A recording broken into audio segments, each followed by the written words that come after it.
Hi everyone, in front of me I've got a Galaxy Tab S9 FE Plus, and let me share with you how to allow unknown sources on this device.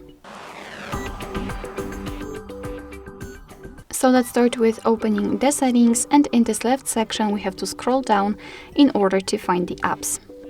Then let's tap on the three dots icon in the right upper corner and tap on Special Access. Here let's localize the option Install Unknown Apps.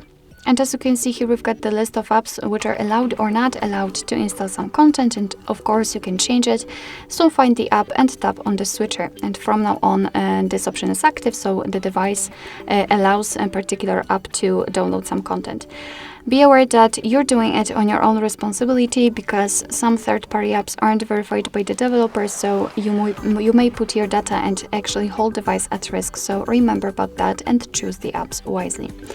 Of course, you can remove previously granted permissions whenever you want to, just by tapping on the switcher again. Alright, so that'll be all. Thank you so much for watching. I hope that this video was helpful, and if it was, please hit the subscribe button and leave the thumbs up.